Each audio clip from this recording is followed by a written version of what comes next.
So we just finished rebuilding this head, and it's time to put it back on the car, and we're gonna have a new head gasket for that.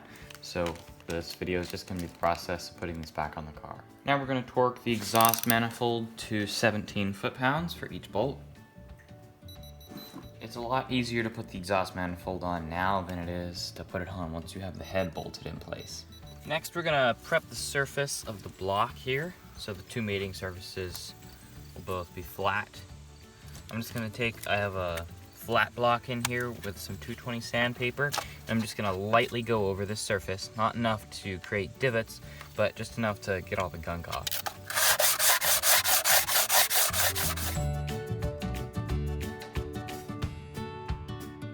This looks a lot nicer on here, but now it's important we get everything clean. So I have some rubbing alcohol here. I'm just gonna put some on a piece of toilet paper and start cleaning the surface off. You can just see how much it's already picking up. I've got everything cleaned up now. I even took some toilet paper down into the holes here, and that got all the coolant and anything else that was in there, and everything is just clean now. I've rubbed everything down with rubbing alcohol, and it's ready for the other part of the engine, which is the head. On the other side of the head here, this has already been machined flat, but it just has a little bit of oil, and we just want to clean it up, make sure there's no pieces of grit on there, make sure everything's off. Alright, so it's all cleaned up now, and this face here is ready to go onto the block. Okay, let's go ahead and open up the new head gasket here. I'll put it on the car, and then I'll take the head from inside and carry it out here.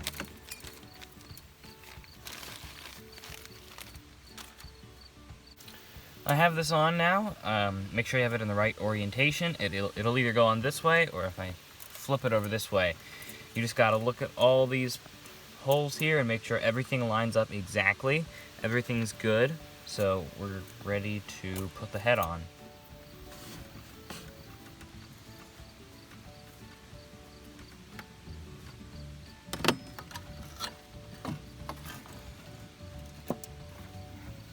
The head only fits on one way, and you can see I have it locked on those pins now, and it's not going anywhere. It's not sliding back and forth. It might rock a little bit like that, but that's just because it's leaning this way and it wants to tip. This is an old head bolt, and this is a new one. You never want to put an old one back in. Once you take it out, there's a lot of tension on this, and the bolt itself is actually made to stretch. So this bolt here is actually stretched, and the new one is not. It's a little tricky to see. You probably won't be able to see it, but if I line these threads up, they mesh down here correctly, but then up here I can see light through the threads a little bit more than normal. It's subtle, but it's enough you don't want to reuse it. And I mean, I think this was like $12 for all the bolts, so they're not very expensive, and really everyone agrees you need to replace the head bolts every time. Another thing that could happen with the old bolts, if you put an old bolt in, it's already been stretched, and whenever you go to torque it, it's going to need to stretch again, and if it breaks, which could happen, then you'll have some really big problems. To get these head bolts into the car, we need, it's like a specialty tool here. These are long Torx bits. The size on this head bolt is a T55.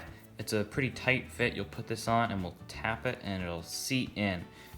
It's a pretty tight fit. But these ones here from Harbor Freight don't work. They're not long enough. You gotta have this real long part because the head bolts, at least on our car, are pretty far inset on there. This is just too short, and we'll need to use the long one right here. Here's the torquing order for the head bolt.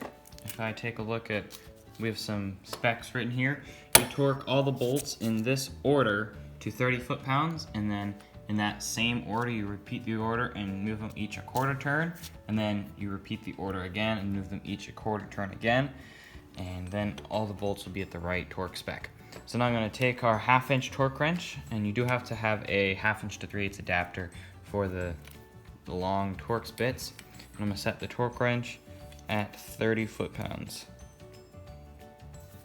We're going to take the bolts and just put them in, and I'm just going to lightly snug them with the ratchet, and then from there I can torque it to 30 foot-pounds. Now I'm going to go ahead and just tighten these by hand with the same pattern that the paper says, just to make sure everything is starting to seat and I have all the threads in place, correctly in place, before I start to really put some torque on the bolts.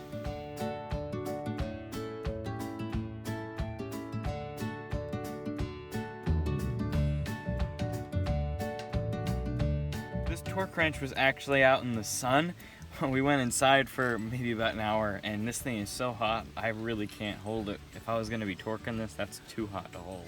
Now I'm gonna go ahead and start torquing these to 30 foot-pounds in the correct torquing order. I have this piece of paper laid out in the same orientation as the engine. So the first one to torque is right here, and it's important, we're just gonna tap this in place because this needs to be fully seated. If it's not, you could strip that bolt out and there would be some big problems there. So I have the torque wrench set to 30 foot-pounds, and it's actually cool enough I can touch it again. Now let's go ahead and torque this to 30 foot-pounds. I have it set, it's locked. I'm gonna put one hand back here on the handle, one hand right here to keep it from slipping up, and we can go ahead and torque this. 30 foot-pounds isn't much. It's really gonna be those 2 quarter turns that's gonna be hard. Right there's 30. Let's go ahead and move to the next one.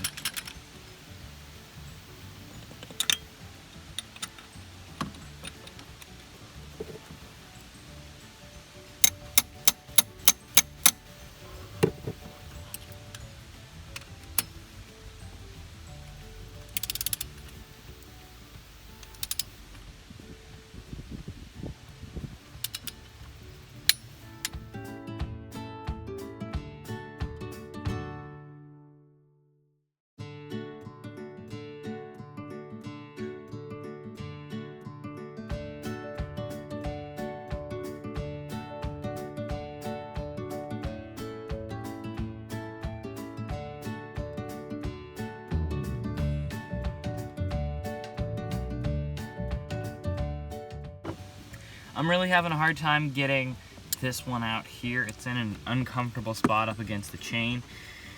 Kind of the good thing is, it's better to have this tight than it is loose. So I'm just gonna take a pair of pliers and work it back and forth until I get it out. It sure is tight in there.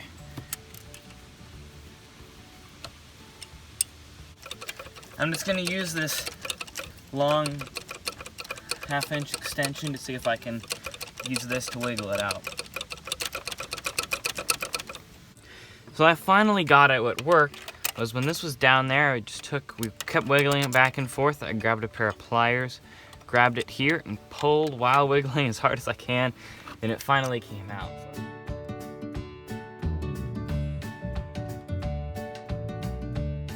So here's when it starts getting pretty tough. This sequence is gonna be easier. The next one's gonna be the hardest. So now I'm going to turn this a quarter turn, so it'll be about right there. And I have the torque wrench set pretty high because normally you don't wanna have it click and then continue going. So I have it set at a higher torque. And let's go ahead and torque and tighten this another quarter turn.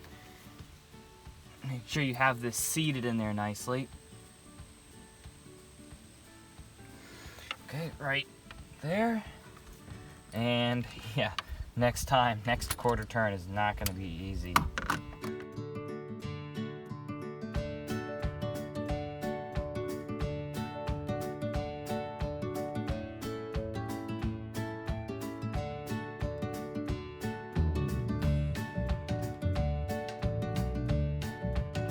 This is gonna be the harder pass.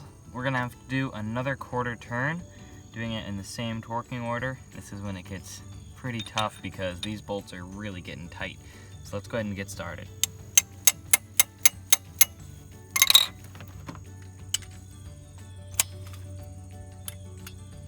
Okay.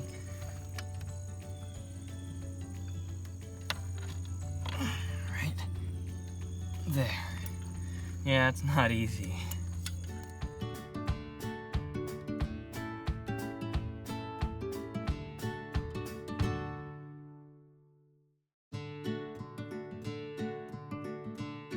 one here is always hard to get out just because I can't fit my hand on there with the chain there.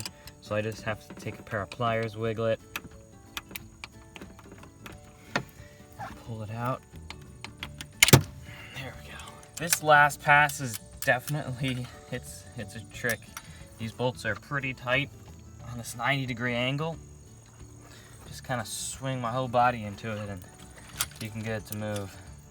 All right, so here's number 9, and then the last bolt is over here, which is number 10.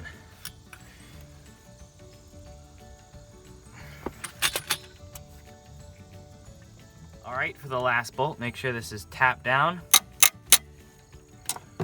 That's got to be tapped down or else it needs to be seated.